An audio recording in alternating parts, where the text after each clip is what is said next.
What's happening, everyone? It's Distance, and I'm back with another Behind the Beat. First of all, I want to thank everyone who's checked out the first Behind the Beat episode, which was on my track Night Vision, which was on my first album, My Demons.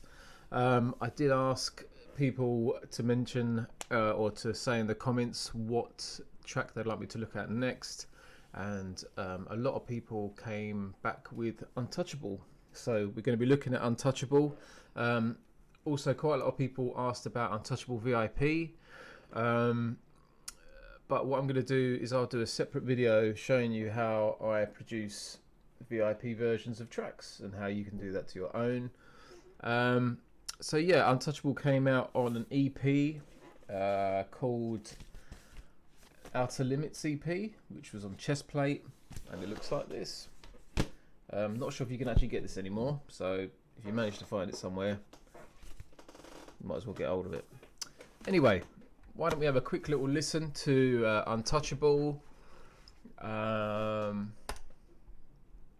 let's have a little go.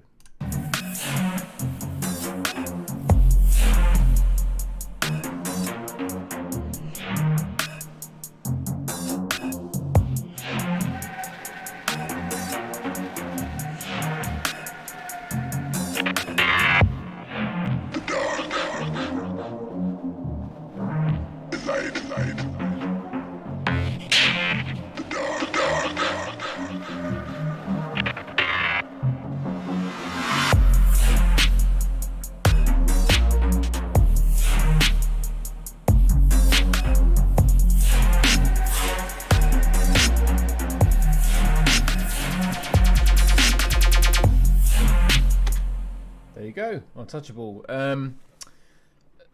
Some of you will obviously recognise it. If you're not that aware of me or who I am, then you might not know about it. So like I said, it came out on this in 2014. I think I actually produced it, might have been early 2013. I was actually working with a rapper and actor called Rizwan Ahmed. And we were doing some work together, and he was playing me a lot of stuff by like Drake, and we were listening to like a lot of weird 80s synthy stuff and a lot of the Drive soundtrack, which was all stuff that I liked. And so it kind of made me, as I was producing a lot of kind of hip-hoppy trap stuff for him,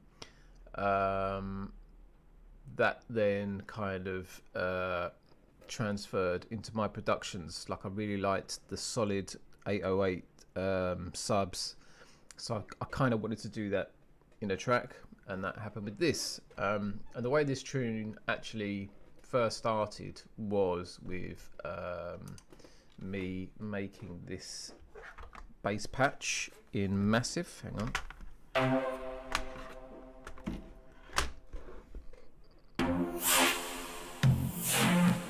Which was that sound, and I remember making it, and this is sometimes the problems I have is I make I do some cool like sound design or make patches in a synth, but sometimes I actually struggle to use them because especially with something like the real crazy like twisted processed Reese bass sounds, is because you can't really use a whole phrase of them. You have to cut bits out, and I sometimes struggle with that. So I came up with this melody. And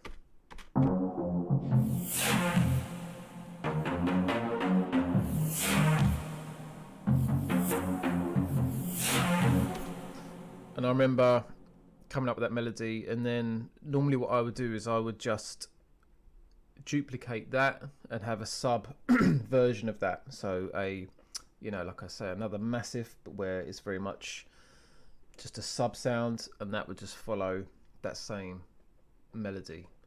But in this case, because of the whole trap influence back then and me getting into the 808s, I layered this with a sub kind of 808 sound I made in Massive, which goes like this.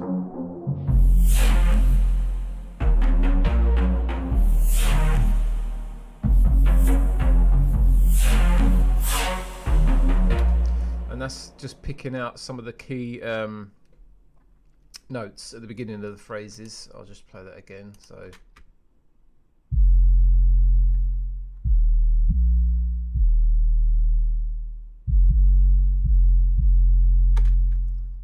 So all of these things were made in Massive. So if I take you back to that main synth patch, there you go. I called it Phase Wob.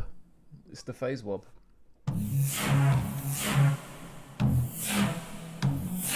Yeah, it's a really cool sound. I like the way it kind of like sucks in and almost screams at the end. I like it. So I think I actually layered that with a version of that, but more of a...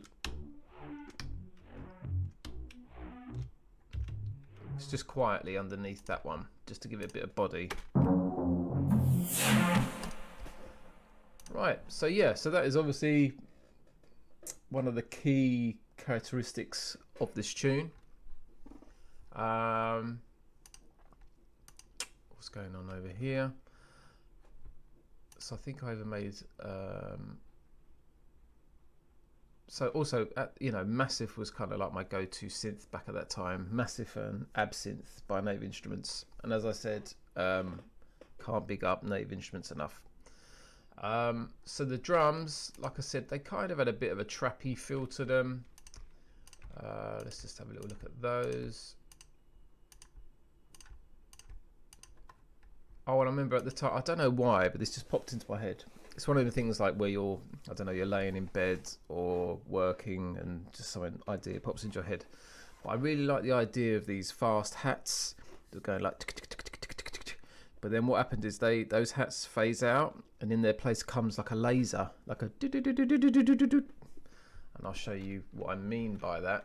And so I did that in this track and I thought it was a really nice character to just help the track move along. So I'll just play you the drums.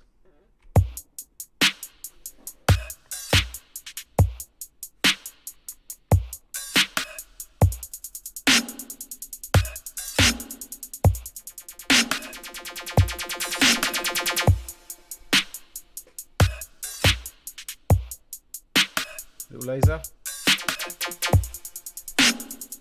Here they come again. The hats go down.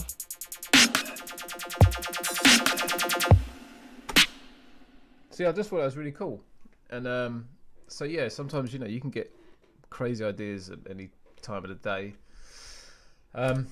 So listening to that in the tune.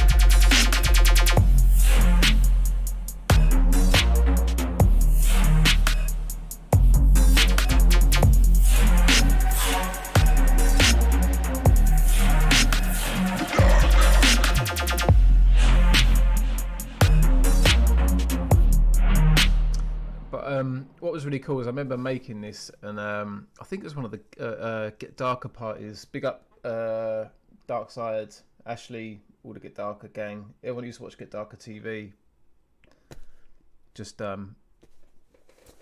underrated a little bit, I think. I think they were so key in the development of dubstep. Anyway, big up Get Darker. But yeah, I think one of the first times I played this out live was at one of their little mini events. I think it was at Concrete in London. And I remember playing it, and I remember, I think it was Youngster or someone come up to me and said, "Oh my God, man." They're like, "What is this tune?" See, it was quite different at the time. And I think that's what I've always tried to do. I've always tried to move, not necessarily outside my comfort zone, but just to kind of, I just always want to push it further and into a different realm. And I felt this did it really. It kind of just felt different from anything else. There definitely wasn't a bass sound like this in dubstep.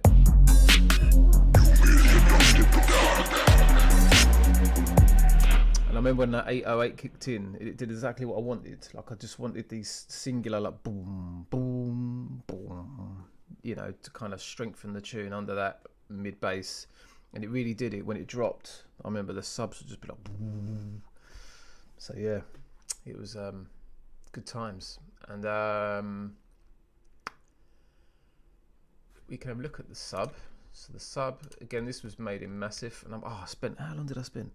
I spent months just trying to make the best kind of 808 sound, or the kind of, I called it the Rick was it Rick Ross, that rapper? Like he had these crazy 808s in his tunes, and I was trying to replicate that with Massive. Let's have a look.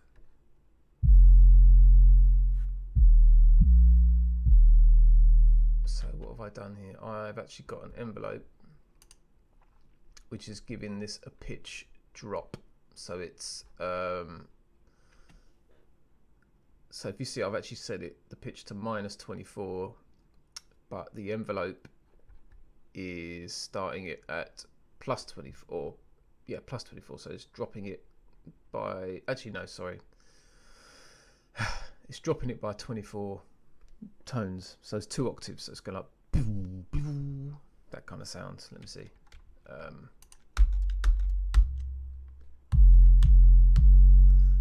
So you can't really make it out, but there's a really fast pitch bend, just going up, done by the envelope, which is here. I think I've got 2. Oh, so look, here we go. So this is, I think I did a video years ago about doing sub basses and how important it is to have like a higher harmonic in the sub so you can hear it, because not everyone's got a crazy sound system. You're not always going to hear the bottom end, so it's very quiet. I'll just turn it up for a second. Hear that sound? So it's a bit more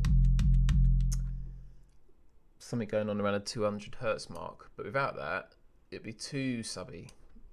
So you got this one, hang on. So this is on the oscillator 1, and then oscillator 2 is the more kind of rough. And it all just helps, because a big thing at the time then was, you know, everyone was listening to all their tunes on, you know, really small earbuds, or just out of their phone, or on their laptop. And if you were just making it so sub heavy and not giving it any harmonics in the real lower mids, then people just wouldn't hear that sub. And I remember at the time working with this artist, and that's what he wanted. He wanted to be able to hear those low notes for a phone, you know. So that took me a lot of time to get right, but I got there in the end.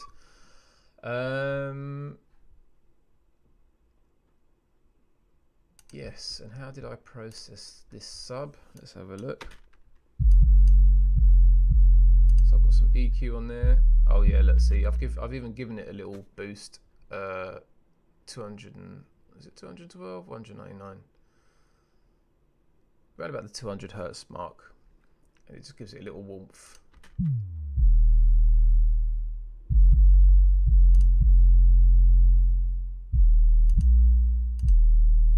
Yeah, it's just giving it a little more in the 200 mark. I think I just smashed it with this RAXX by Waves.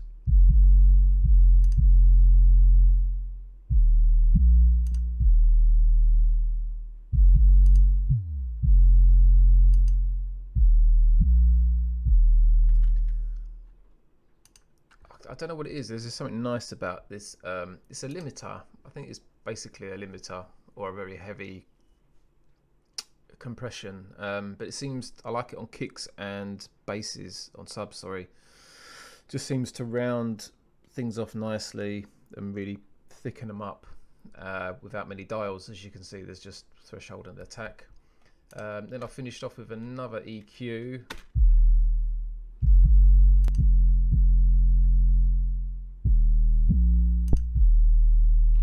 So it's just making it sound really round and thick. I think I cut the real lows off just because I don't want anything causing any unnecessary rumbles.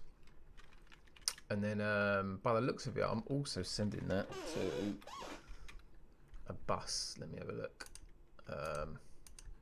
Sub bus. Where's the sub bus? Oh, there we go.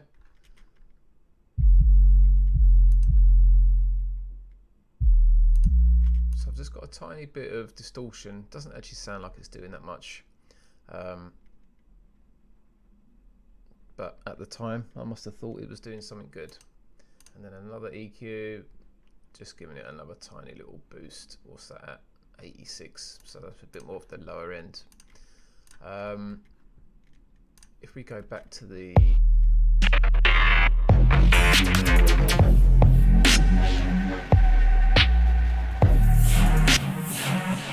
so let's see what I've done to this. So this is the main bass.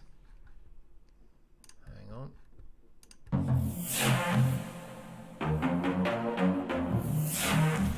So we've got a bit of quadrafuzz, which is Absinth's own kind of multi-channel distortion. It's brilliant, by the way. Cubase smashed it with this one. I used to really like quadrafuzz 1 as well. And I've got some camel fat on there.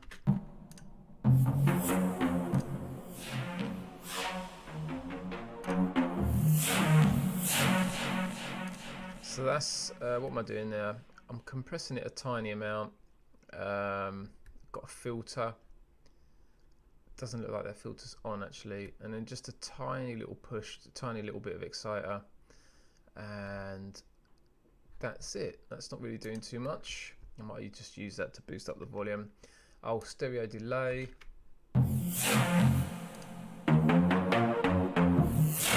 So this is a good trick. I use a stereo delay to create wideness, and you do that by panning the left side all the way left and the right side. So I'm doing my left and my right's the wrong way around. Anyway, you pan everything far right, far left. Did it again, far right, far left, and you give them different delay times. So it gives you're hearing the right side slightly later than the left, say, and that gives you perception of width, stereo width. So this is without it.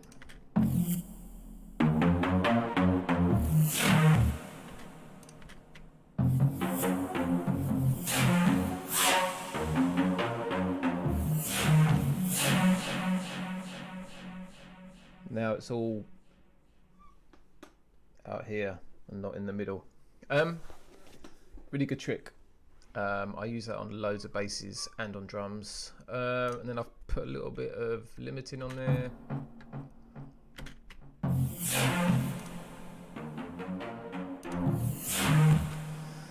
So back then, I don't know, you know what it's like when you're making tunes. You've built your sounds, you're throwing in the drums, you're getting going, and everything probably creeps up in volume, and then something isn't quite there, and then sometimes.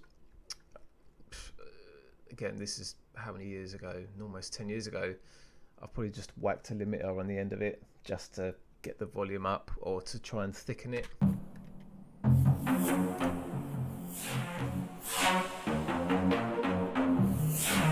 It's definitely squeezing it and bringing up some of the subtle notes out of that sound. Another thing that I did on this, which I haven't done in too many tunes, but I remember a lot of people, when I put this on my SoundCloud, a load of people picked up on this, and they were really interested about the reverbs. And if you listen to the reverbs on the bass, I've panned them and delayed them, so you kind of get this like that. So the reverb's going up, and that's where I've panned one right and one left, so the bass kind of feels like it's moving around a room. Have a listen.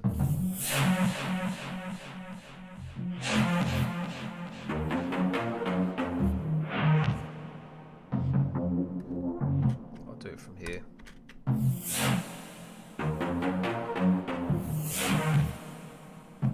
Yeah, so it's going like here and then over here, and I think I've actually got it louder in one side. But if I take those off, you should be able to hear what I'm saying.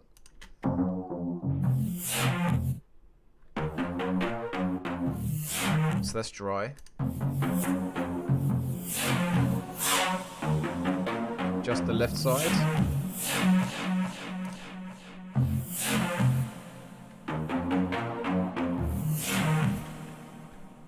I think it really transforms the sound and the space. It's a good little trick. Again, I think I'm just using Waves Reverb. can't big up waves enough either. There probably isn't a track I've made since, I don't know, 2006 without a waves plugin on it. That's going to a delay as well that I'm automating. You can see it's moving up and down. Also, if anyone watches this and they don't use Cubase and they look at it and think, you know, this Cubase thing looks pretty good, it is amazing. And I'm quite happy to do basic videos on how to use Cubase, even though there'll be literally 20,000 or 1 million of them, but I can make one because maybe I speak to you on a level that you like.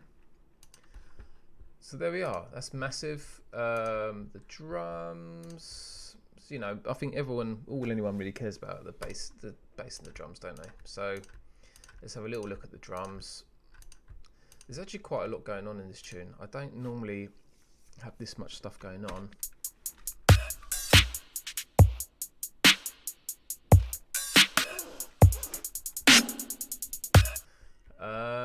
So another thing that I didn't really touch on to do with the mid bass is I automate some filtration, and that just really helps it move and transition into different parts of the tune. So if you listen to it here,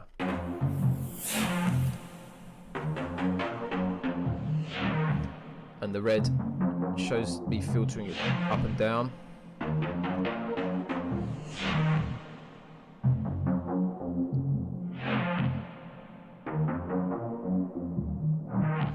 Which is quite cool. It's kind of, you know, saying to the listener something's about to happen here. You know, things are changing.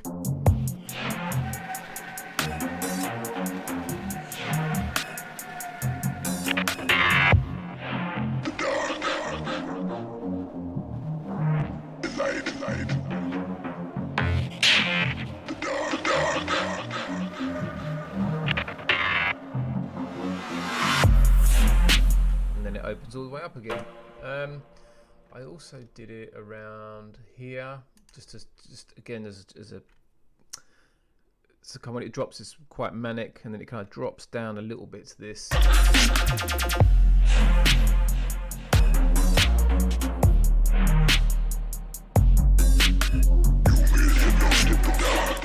Also used the filter to emphasize the wow. So it's kind of like you're cutting the highs off and then bringing them back in to give it this kind of like wow sound. So yeah, filters are a big, you know, an amazing tool really. Another area I've not really touched on yet is the breakdown. There's quite a long breakdown in this one. Like I said, I was like heavily influenced by real synthy led music, you know, like stuff that was in the you know, kind of like everyone talks about the Vangelis stuff, and what was done with like Tron Legacy that Daft Punk were involved in, and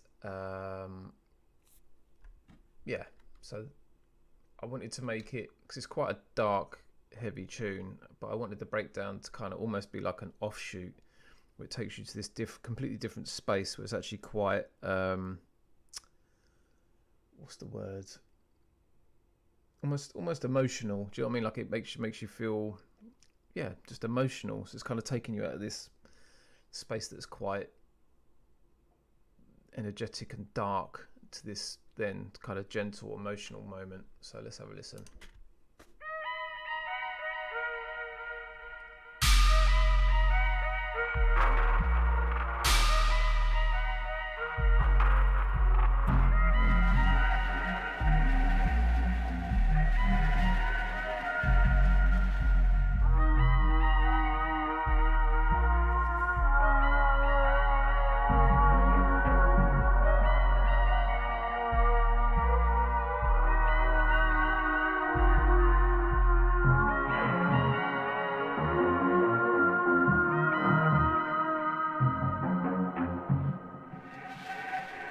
And then this bit's kind of saying, here we go, coming back.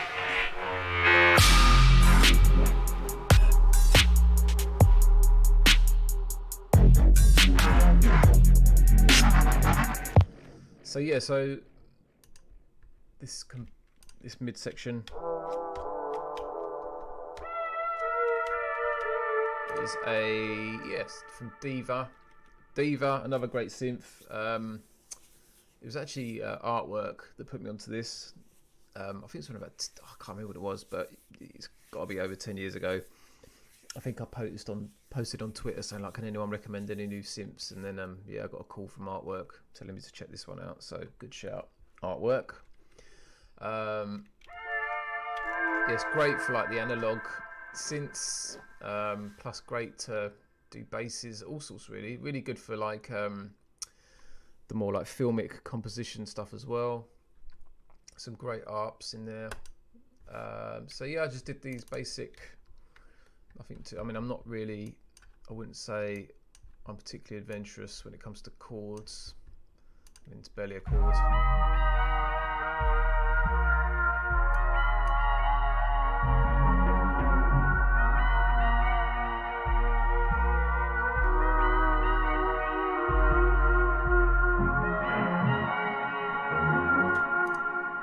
Nothing too complicated, and then when it drops back in, it's kind of stripped back a bit, so it's still moody but not as aggressive with that main synth sound.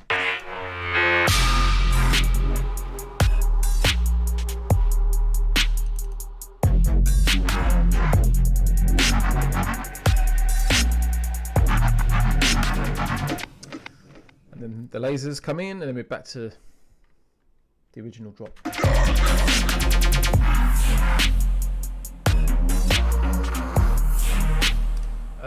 So I also did these crazy kind of bass edits to help, just to switch it up a bit. That was one of them.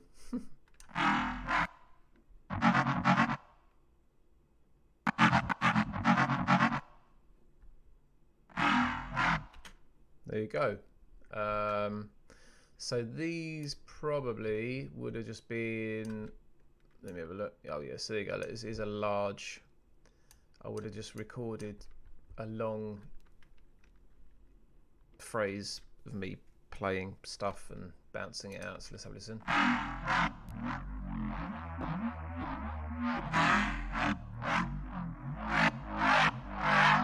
There you go. So I basically made that, and then I cut little, you know, you find the bits you like, cut them out, whack them in. I can't remember how I made all these twists. It's probably Massive, and sounds like it might have been Effectrix. So yeah, those little bits really help the tune. Just have something else, you know, so you're not getting too bored of just the same sounds. I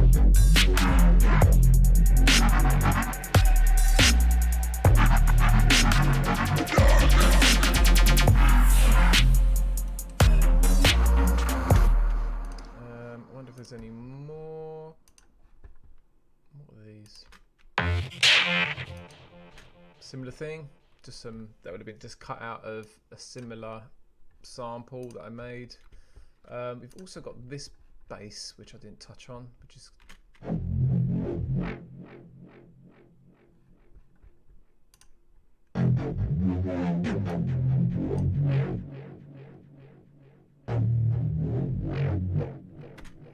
there you go. Again, another instance of Massive. Again, these would have been all made a long time ago. I mean, I used to just sit there and just make patch after patch after patch. So yeah, this is just one of my old patches. What did I do to this? So I've got a little bit of chorus on there. Let's have a little look. Let's just loop it up.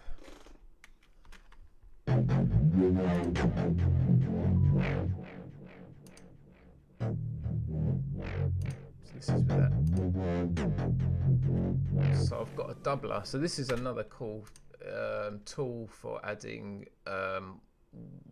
stereo imaging or width to basses and drums, and it's the Waves doubler, which basically does what I was explaining how to do with the stereo delay.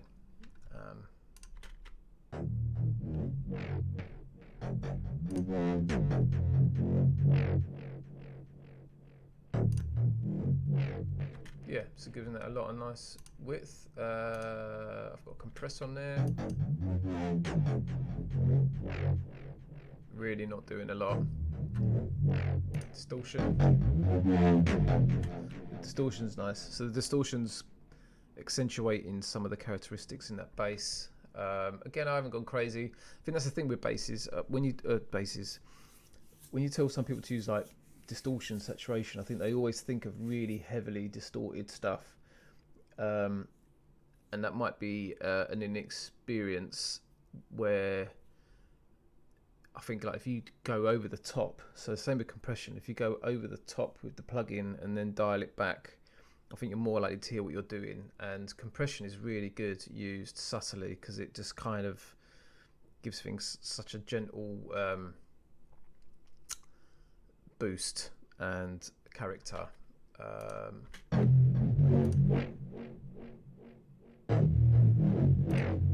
And I've got a chorus on there. Sometimes I use choruses just to make things not so harsh. Sometimes the chorus kind of make things, I call it fluffy, but it's not fluffy, but that's how I look at it. What else have we got? Oh, and the vocal. So the vocal was this.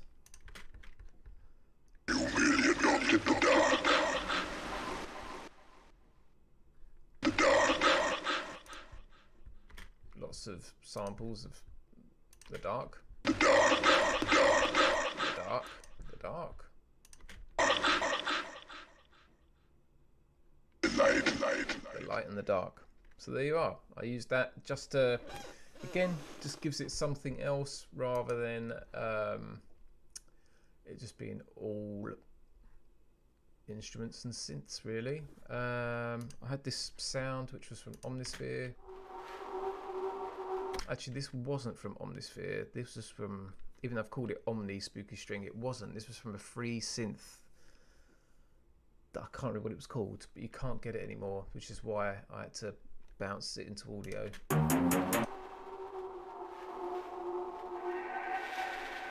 But yeah, that's really cool. Sadly, I did have two other instruments that are absinthe, but for some reason they haven't opened in this project because I've moved it from an old computer to this one. There's some little effects going on, little swooshes and splashes. And this one, little drum effects.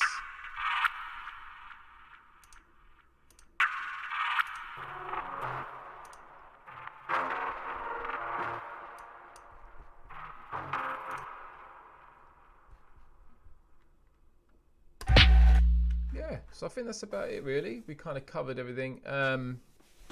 I haven't gone in too heavily on the mixing because I kind of wanted this to be more about making the tune, thoughts behind the tune. I can do videos on mixing, but I don't know really, I think videos on mixing are probably better done in mixing the tune from scratch, but that's going to be a long video. Yeah. So look, I think that's it. I really hope you enjoyed this video. I'll do more. Like I said, I can look at tracks that are very current of mine, or I can go even further back. I still have all the stems from my first album, so I could be doing another one from there soon. A few people have requested me to look at Feel Me, if you know my track Feel Me. But anyway, this was Untouchable, released on my label Chestplate. Go check it out and leave a comment below of what you'd like to see next time. Till next time, peace.